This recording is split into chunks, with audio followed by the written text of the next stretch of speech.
It's a beautiful day to be working out in the garden. And one of the things that I wanted to be able to do is get the garden hose off the ground.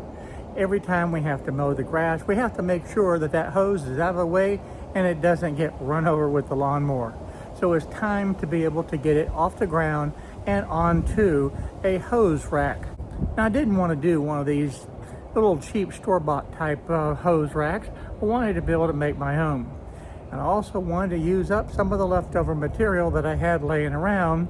So with that thought in mind, it's time to think about what kind of a design that I want to be able to put on the fence to be able to hold the hose and use up those scraps. I have 4 of these little short fence slats that are left over from a project from years ago, and you can see that there's rot there and there's also some rot down at the bottoms. But I still think I can take this material, cut away the rot, and be able to have some usable material to be able to make this rack. I also have some pressure treated 2x4s that I'm going to make the inner part to be able to actually hold the hose. And as with many of my projects, I kind of make this up as I go, and I think I'm going to use this 5-gallon bucket to be able to create the arcs that I need to be able to hold the hose itself.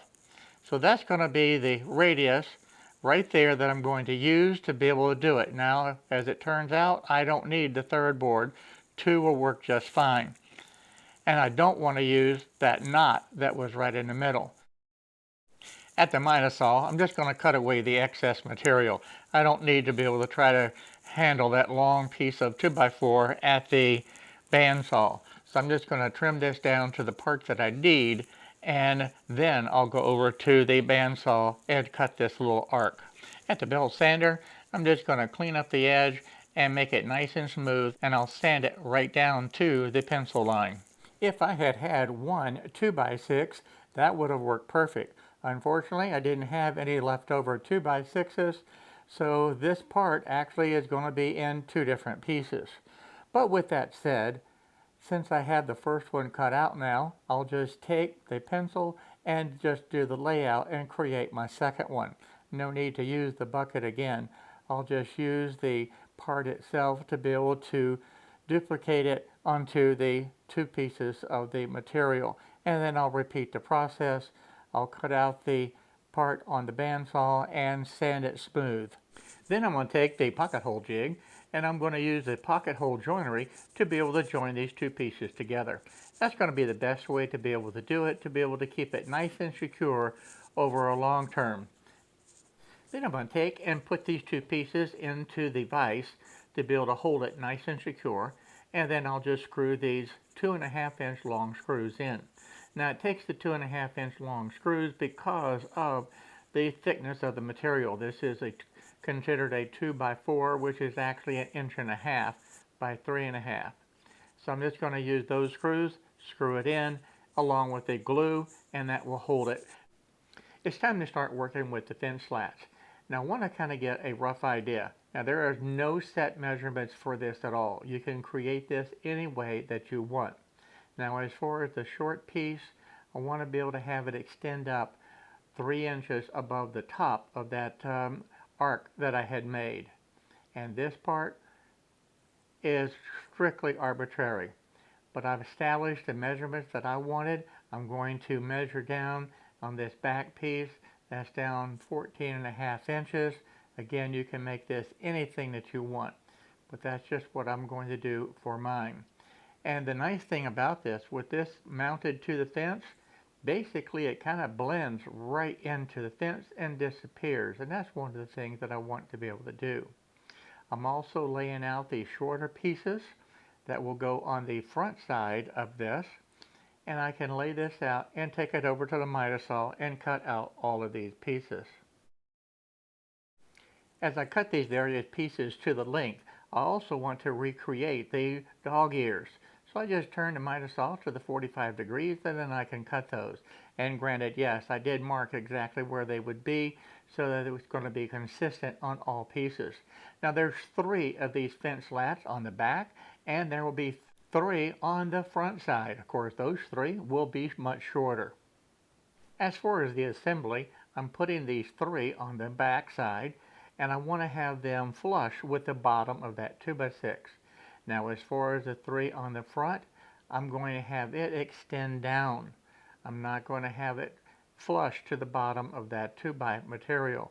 I'm going to extend it down about 1.5 inches. With the leftover thin slats, I went to the table saw and cut these 1-inch wide strips. And then at the miter saw, I'm cutting these 6 inches long. Now that's going to be the spacer between the front and the back, and that's actually going to be able to create the space to be able to hold the water hose itself. I have the miter saw set up with the stops so that I don't have to measure but one time to be able to get all of these cut. It's time to start the assembly. Of course, I'm going to use the Titebond 3, which is the waterproof glue, on this, as I have done earlier in the project. And I'm going to put the glue on, and I'm going to tack this in place with the nail gun. And once all of these are in place, I'm going to come back and follow up with screws, the exterior screws, to be able to hold it very firm and in place. Also, to make it easier to be able to assemble, I put the first piece on the one side at the bottom, and then I did the same thing on the other side. That creates a square platform, and it makes it where the spacing is exactly even on each side. Filling in the rest of these pieces is going to be very easy once this part is established. Now, I don't want this to be a solid area. I want to be able to have space in between these so that as it rains, water can flow down through this and not just create a standing situation that would over time rot in wood. So I'm using one of the pieces itself as a spacer, and then I'll take the next piece, put it right in there to be able to, again, glue and nail in place. Then I'll move that little spacer and continue this process all the way around the entire radius. So this works out real well. This accomplishes everything that I want it to be able to do. It creates the spacing from the front to the back. These slats will actually hold the water hose itself, and in addition to that, it makes it where when it rains or the water's flowing, it will just go right down between this and it's not going to rot the wood. There will be no standing water on this at all. Now it's time to add the thin slats, and I'm starting on the back side.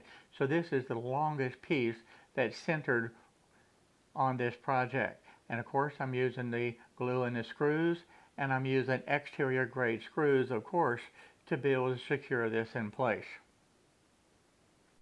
Now this first centerpiece was 14.5 inches long. Again, this could be any length that you want. These next two pieces that's going to go onto each side is actually 1.5 inches shorter. Again, I'm putting this flush with the bottom of that 2x material and using the glue and the screws to be able to secure it in position. Then I'm going to flip this over and I'll put the front pieces on. Now these front pieces are much shorter, and they're going to be extending down below the bottom of this 2x material by 1.5 inches. All I'm going to do is verify that I'm in the center. I'm going to verify also that I'm 1.5 inches down below this bottom of the 2x material. Once that's established, then I'll be able to screw it in place. Now the screws that I'm using for this project are 1.25 inches long, and they are an exterior rated screw. The next two pieces are 1.5 inches shorter than that center piece as it was on the back side, and again they're going to be flush to the bottom of that center piece, which is 1.5 inches below the 2x material. With that in place, all you do is just screw these into position, and that's really it. As far as mounting this to the fence itself, no need for a level. All I did is just lined it to the fence slats itself and screwed it in. Now I have a center 2x4 on this fence, and that makes the perfect location to be able to screw this directly to the fence itself. So how well does this work? Well, I can just take the water hose now and roll it up right around my new hose hanging rack, and that will work, I think, real well. Now it's pretty dirty right now, and they have some raw edges exposed. So I just want to make sure that this is going to hold and work real well with my water hose. Then I'll take the water hose off and I'm going to paint this. But I do think that this is a great addition. I'm glad to have the water hose off of the ground. And now it's time to get this all painted and cleaned up. I want to be able to paint it, again, the same color as the fence, and I want to be able to cover up all of these raw edges. And that way it'll protect it from the weather and hopefully make this last for quite some time. And yes, I think that looks a whole lot better. Everything is nice and sealed, and when it dries, it'll be the same color as the fence. So this is a great addition to the yard, and this is going to make it a lot easier to be able to get the hose manageable and up off the ground. And that's one of the things that I really wanted to be able to do.